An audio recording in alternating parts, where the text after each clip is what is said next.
श्रीमद्भागवत महापुराण का चौथे स्कंद का 7वां अध्याय। दक्ष यज्ञ की पूर्ति। श्री मैत्रेय जी कहते हैं, महाबाहो विदुर जी, ब्रह्मा जी के इस प्रकार प्रार्थना करने पर भगवान शंकर ने प्रसन्नता पूर्वक हंसते हुए कहा, सुनिए। श्री महादेव जी ने कहा, हे प्रजापते, भगवान की माया से मोहित हुए दक्ष जैसे ना समझो के अपराध की न तो मैं चर्चा करता हूँ न ही उनको याद करता हूँ। मैं तो केवल सावधान करने के लिए उन्हें थोड़ा सा दंड दे दिया। दक्ष प्रजापति का सिर जल गया है, इसलिए उनके बकरे का सिर लगा दिया जाए। भगवत देव मित्र देवता के नेत्रों से अपना यज्ञ भाग रखे। पूषा पिसा हुआ अन्न खाने वाले हैं, वे उसे यजमान के दांतों से भक्षण करें तथा अन्य सब देवताओं के अंग प्रत्यंग भी स्वस्थ हो जाएंगे, क्योंकि उन्होंने यज्ञ से बचे हुए पदार्थों को मेरा भाग निश्चित किया है। अधोवयु आदि याज्ञिकों में से जिनकी भुजाएं टूट गई हैं, वे अश्विनी कुमार की भुजाओं से, और जिनके हाथ नष्ट हो गए हैं, वे पूषा के हाथों से काम करें तथा भृगु जी के बकरे की सी दाढ़ी मूछ हो जाएं। श्री मैत्रेय जी कहते हैं, वत्स विदुर, तब भगवान शंकर के वचन सुनकर सब प्रसन्न चित्त से धन्य धन्य कहने लगे। फिर सभी देवता और ऋषियों ने महादेव जी से दक्ष की यज्ञशाला में पधारने की प्रार्थना की, और तब वे उन्हें तथा ब्रह्मा जी को साथ लेकर वहां गए। वहां जैसा जैसा भगवान शंकर ने कहा था, उसी प्रकार सब कार्य करके उन्होंने दक्ष की धड़ से यज्ञ पशु का सिर जोड़ दिया। सिर जुड़ जाने से रुद्रदेव की दृष्टि पड़ते ही दक्ष तत्काल सोकर जागने के समान जी उठे और अपने सामने शिव जी को देखा। दक्ष का शंकर द्रोह की कालिमा से कलुषित हृदय उनका दर्शन करने से शरतकालीन सरोवर के समान स्वच्छ हो गया। उन्होंने महादेव जी की स्तुति करनी चाहिए, किंतु अपनी मरी हुई बेटी सती का स्मरण हो आने से स्नेह और उत्कंठा के कारण उनके नेत्रों में आंसू भर आए। उन्होंने एक भी शब्द न निकाल पाए। प्रेम से विवल होकर परम बुद्धिमान प्रजापति ने जैसे तैसे अपने हृदय आवेग को रोककर विशुद्ध भाव से भगवान शिव की स्तुति करनी आरंभ कर दी। दक्ष ने कहा, भगवान, मैंने आपका अपराध किया है, किंतु आपने उसके बदले में मुझे दंड के द्वारा शिक्षा देकर बड़ा ही अनुग्रह किया है। अहो, आप और श्रीहरि तो आचारहीन नाम मात्र के ब्राह्मणों की भी उपेक्षा नहीं करते, फिर हम जैसे यज्ञ आदि करने वालों को कैसे भूलेंगे। हे विभो, आपने ब्रह्मा होकर सबसे पहले आत्म तत्व की रक्षा के लिए अपने मुख से विद्या, तप और व्रत आदि धारण करने वाले ब्राह्मणों को उत्पन्न किया।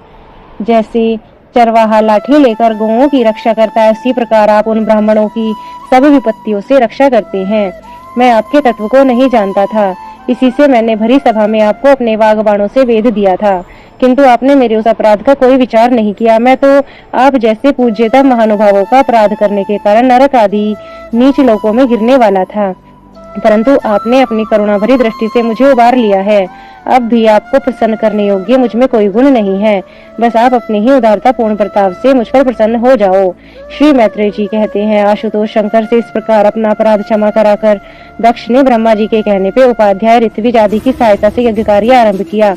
तब ब्राह्मणों ने यज्ञ संपन्न करने के उद्देश्य से रुद्रगण संबंधी भूत पिशाचों के संसर्ग जनित दोष की शांति के लिए 3 पात्रों में श्री भगवान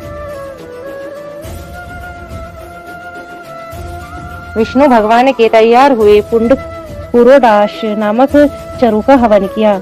हे विदुर जी, उस हवि को हाथ में लेकर खड़े हुए अध्वर्युओं के साथ यजमान दक्ष ने ज्यों ही विशुद्ध चित्त से श्री हरि का ध्यान किया, त्यों ही सहसा भगवान वहां प्रकट हो गए।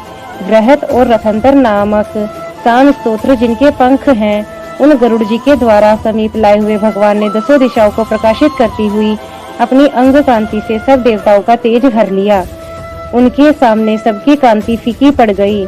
उनका श्याम वर्ण था, कमर में सुवर्ण की करधनी तथा पीतांबर सुशोभित थे, सिर पर सूर्य के समान दैदीप्यमान मुकुट था, मुख कमल भोरों के समान नीली अलकावली और कांति में कुंडलों से शोभायमान था।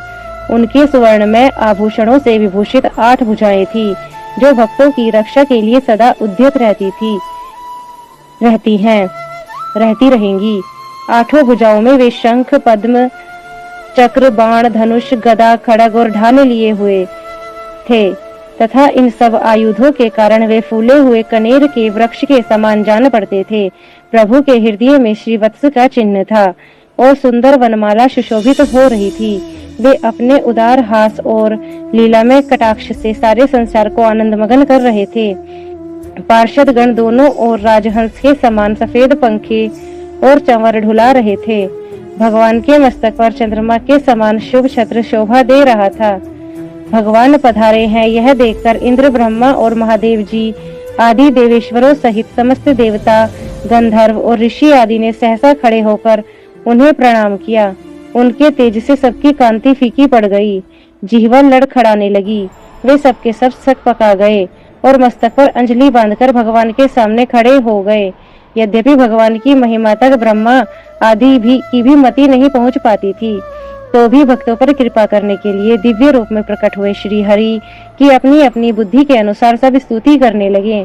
सबसे पहले प्रजापति दक्ष एक उत्तम पात्र में पूजा की सामग्री ले नंद, सुनंद आदि पार्षदों से घिरे हुए प्रजापतियों के परम गुरु भगवान यज्ञेश्वर के पास गए और अति आनंदित हो विनीत भाव से हाथ जोड़कर प्रार्थना करते हुए प्रभु के शरणापन्न हुए। दक्ष ने कहा, हे भगवान, आपने स्वरूप में आकर अपनी बुद्धि की जागृत आदि संपूर्ण अवस्थाओं से रहित, शुद्ध चिन्मय भेद रहित, अतएव निर्भय हैं। आप माया का तिरस्कार करके स्वतंत्र रूप से विराजमान हैं। तथापि जब माया से जीव भाव को स्वीकार करके उस माया में स्थित हो जाते हैं तो अज्ञानी से दिखने लगते हैं। ऋत्विजों ने कहा, उपाधि रहित प्रभु, भगवान रुद्र के प्रधान अनुचर नंदीश्वर के शाप के कारण हमारी बुद्धि केवल कर्मकांड में ही फंसी हुई है। अतएव हम आपके तत्व को नहीं जानते, जिसके लिए इस कर्म का यही देवता है, ऐसी व्यवस्था की गई है। उस धर्म प्रवृत्ति के प्रयोजक वेद त्रयी के प्रतिपादित यज्ञ को ही हम अपना स्वरूप समझते हैं। सदस्यों ने कहा, जीवों को आश्रय देने वाले प्रभु, जो अनेक प्रकार के कलेशों के कारण अत्यंत दुर्गम है, जिसमें काल रूप भयंकर सर्प ताक में बैठा हुआ है, द्वंद्व रूप अनेकों गढ़े हैं, दुर्जन रूप जंगली जीवों का भय है तथा शोक रूप दावानल धधक रहा है। ऐसे विश्राम स्थल से रहित संसार मार्ग में जो अज्ञानी जीव कामनाओं से पीड़ित होकर विषय रूप मृग तृष्णा जल के लिए ही देह गेह का भारी बोझा सिर पर लिए जा रहे हैं, वे भला आपके चरण कमलों की शरण में कब आने लगे। रुद्र ने कहा, वरदायक प्रभु, आपके उत्तम चरण इस संसार में सकाम पुरुषों को संपूर्ण पुरुषार्थों की प्राप्ति कराने वाले हैं, और जिन्हें किसी भी वस्तु की कामना नहीं है, वे निष्काम मुनिजन भी उनका आदर पूर्वक पूजन करते हैं। उनमें चित्त लगा रहने के कारण यदि अज्ञानी लोग मुझे आचरण भ्रष्ट कहते हैं तो कहें, आपके परम अनुग्रह से मैं उन्हें कहने सुनने का कोई विचार नहीं करता। भृगु जी ने कहा, आपकी गहन माया से आत्मज्ञान लुप्त हो जाने के कारण जो अज्ञान निद्रा में सोए हुए हैं, वे अभी तक नहीं ब्रह्मादि देहधारी आत्मज्ञान में उपयोगी आपके तत्व को नहीं जानते। ऐसे होने पर भी आप अपने शरणागत भक्तों को तो आत्म और सुहृद हैं, अतः आप मुझ पर प्रसन्न होइए। ब्रह्मा जी ने कहा, हे प्रभु, पृथक पृथक पदार्थों को जानने वाली इंद्रियों के द्वारा पुरुष जो कुछ देखता है वह आपका स्वरूप नहीं है, क्योंकि आप ज्ञान, शब्द आदि विषय और श्रोत्रादि इंद्रियों के अधिष्ठान हैं। ये सब आप में अध्यस्त हैं, अतएव आप इस महामाया में प्रपंच से सर्वथा अलग हैं।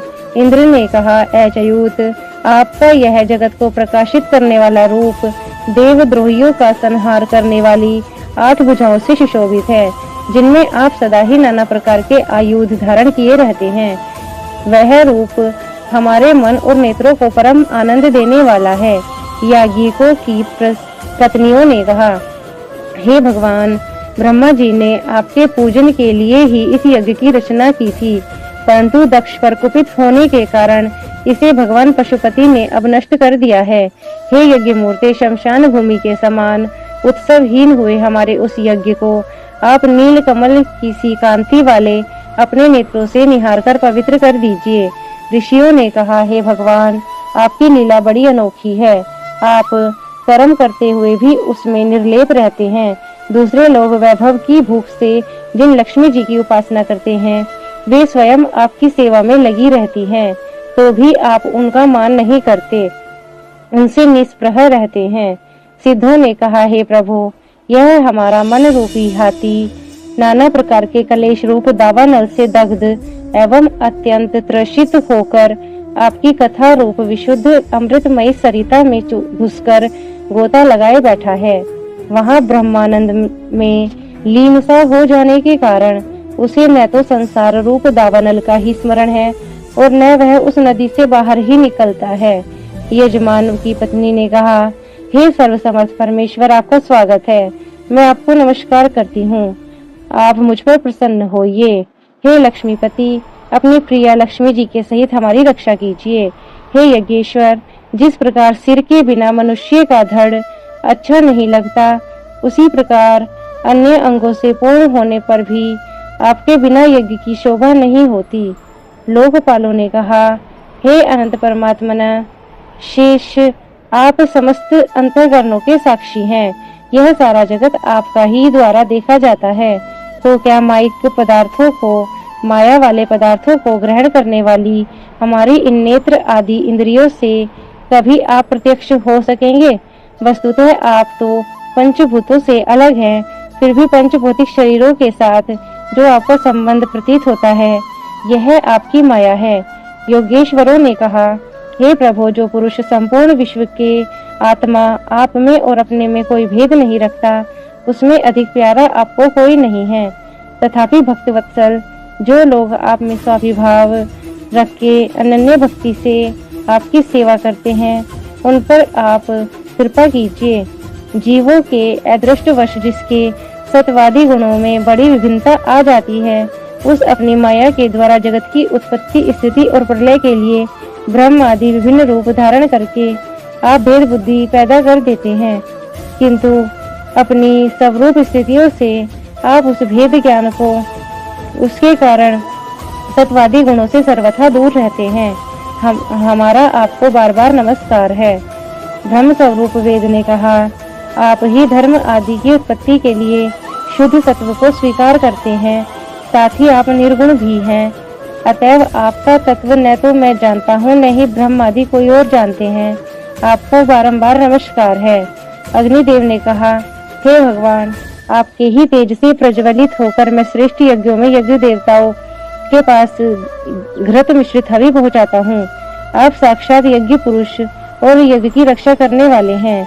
हे अग्निहोत्र, दर्श, पौर्णमास, चातुर्मास्य और पशु सोम, ये 5 प्रकार के यज्ञ आपके ही स्वरूप हैं, तथा आश्राव्य, औस्तुश्रोष्ट, यजे, ये, यजामहे और वशट, इन 5 प्रकार के यजुर्मंत्रों से आपका ही पूजन होता है। मैं आपको प्रणाम करता हूँ। देवताओं ने कहा, देव, आप आदि पुरुष हैं।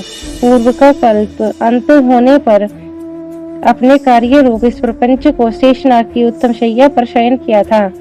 आपके आध्यात्मिक स्वरूप का जन लोकादिवासी सिद्धगण भी अपने हृदय में चिंतन करते हैं। अहो, वही आप आज हमारे नेत्रों के विषय होकर कर रहे हैं और अपने भक्तों की रक्षा कर रहे हैं। गंधर्वों ने कहा, हे देव, मरीचि आदि ऋषि और ये ब्रह्मा, इंद्र और रुद्रादि देवता आपके अंश के भी अंश हैं। हे महत्तम, यह संपूर्ण विश्व आपके खेल की सामग्री है। हे नाथ, ऐसे में हम आपको सर्वदा प्रणाम करते हैं। विद्याधरों ने कहा, हे प्रभु, परम पुरुषार्थ की प्राप्ति के लिए साधन रूप इस मानव देह को पहचानकर जीव अपनी माया से मोहित होकर इसमें मेरेपन का अभिमान कर लेता है और फिर वह दुर्बुद्धि अपने आत्मियों से तिरस्कृत होने पर भी असत विषयों की ही लालसा करता है।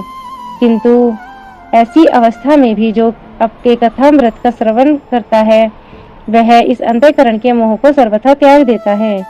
ब्राह्मणों ने कहा, भगवान, आप ही यज्ञ हैं, आप ही हवि हैं, आप ही अग्नि हैं, स्वयं आप ही मंत्र हैं, आप ही रिलीज हैं, आप ही यजमान हैं, आप ही समिधा कुशा यज्ञ पात्र हैं तथा आप ही सदस्य हैं। ऋत्विज है, यजमान है, उसकी धर्मपत्नी, देवता, अग्निहोत्र, स्वधा, सोमरस, घृत और पशु सब आप ही हैं। हे वेदमूर्ते, यज्ञ और उसका संकल्प दोनों अल्प हैं। पूर्व काल में आप ही अतिशाल वराह रूप धारण करके रसातल में डूबी हुई पृथ्वी को लीला से ही अपनी दाढ़ों पर उठाकर लाए थे, जैसे कोई गजराज कमलिनी को उठा लाता है। उस समय आप धीरे धीरे गरज रहे थे और योगीगण आपका यह अलौकिक पुरुषार्थ देखकर आपकी स्तुति करते जाते थे। हे यज्ञेश्वर, जब लोग आपके नाम का कीर्तन करते हैं तब यज्ञ के सारे विघ्न नष्ट हो जाते हैं। हम यह यज्ञ रूप सत्कर्म नष्ट हो गया है, अतः आपके दर्शनों की इच्छा कर रहे थे। अब आप हम पर प्रसन्न होइए, आपको नमस्कार है। श्री मैत्रेय जी कहते हैं, भैया विदुर जी, जब इस प्रकार सब लोग यज्ञ रक्षक भगवान ऋषिकेश की स्तुति करने लगे, तब वे परम चतुर्दक्ष ने रुद्र पार्षद वीरभद्र के ध्वंस किए हुए यज्ञ को फिर से आरंभ कर दिया। सर्वांत अंतर्यामी श्री हरि यूं तो सभी के भागों के भोक्ता हैं, तथापि त्रिकपाल पुरोडाक्ष रूप अपने भाग से और भी प्रसन्न होकर उन्होंने दक्ष को संबोधन करके कहा। श्री भगवान ने कहा, जगत का परम कारण मैं ही हूँ, मैं ही ब्रह्मा हूँ, मैं ही महादेव हूँ, मैं सबकी आत्मा, ईश्वर और साक्षी हूँ तथा स्वयं प्रकाश और उपाधि शून्य हूँ। हे विप्रवर, अपनी त्रिगुणात्मिका माया को स्वीकार करके मैंने ही जगत की रचना की है और मैं इसका पालन और संहार करता रहता हूँ। मैंने ही उन कर्मों के अनुरूप ब्रह्मा विष्णु शंकर इन तीनों के नाम धारण किए हैं। ऐसा है जो भेद रहित विशुद्ध पर ब्रह्मा स्वरूप मैं हूँ, उसी में अज्ञानी पुरुष ब्रह्मा रुद्र तथा अन्य समस्त जीवों को विभिन्न रूप से देखता है। जिस प्रकार मनुष्य अपने सिर और हाथ आदि में अंगों में ये मुझसे भिन्न है सी बुद्धि कभी नहीं करता, उसी प्रकार मेरा भक्त प्राणी मात्र मुझसे भिन्न नहीं देखता। ब्रह्मांड, हम ब्रह्मा विष्णु और महेश्वर तीनों स्वरूपतः एक ही है और हम ही संपूर्ण जीव रूप है, अतः स्वरूपतः हमें कुछ भी भेद नहीं दिखता, वही शांति प्रदान करता है। श्री मैत्रेय जी कहते हैं, भगवान के इस प्रकार आज्ञा देने पर प्रजापतियों के नायक ने दक्ष ने उनका त्रिकाल यक्ष यज्ञ द्वारा पूजन करके फिर अंगभूत और प्रधान दोनों प्रकार के यज्ञों से अन्य सब देवताओं का अर्चन किया। फिर एकाग्रचित होकर भगवान शंकर यज्ञ शेष रूप उनके भाव से यजन किया और समाप्ति में किए जाने वाले उदवसान नामक कर्म से अन्य सोमपाई व दूसरे देवताओं का यजन कर यज्ञ का उपसंहार किया और अंत में ऋतुविजों के सहित अमृत स्नान किया। फिर जिनके द्वारा पुरुषार्थ ही सब प्रकार की सिद्धियां प्राप्त थी, उन दक्ष प्रजापति को तुम्हारी सदा धर्म में भूमि रहे, ऐसा आशीर्वाद देकर सब देवता स्वर्गलोक चले गए। विदुर जी, सुना है दक्ष सुता सती ने इस प्रकार अपना पूर्ण शरीर त्याग कर फिर हिमालय की पत्नी मेना के गर्भ से जन्म लिया। जिस प्रकार प्रलय काल में लीन हुई बुरी शक्ति सृष्टि के आरंभ में ईश्वर का ही आश्रय लेती है, उसी प्रकार अन्नपरायण श्री अंबिका जी ने उस जन्म में भी अपने एकमात्र आश्रय और प्रियतम भगवान शंकर को ही वर्ण किया। विदुर जी, दक्ष यज्ञ का विध्वंस करने वाले भगवान शिव भगवान उद्धव जी के मुख से सुना था। कुरु नंदन श्री महादेव जी यह पारण चरित्र नष्ट करने वाले हैं। श्री महादेव जी यह पावन चरित्र यश और आयु को बढ़ाने वाले हैं। पाप पुंज को नष्ट करने वाले हैं। जो पुरुष भक्ति भाव से इसका नित्य प्रति श्रवण और कीर्तन करता है, वह अपनी पाप राशि का नाश कर देता है। राधे राधे।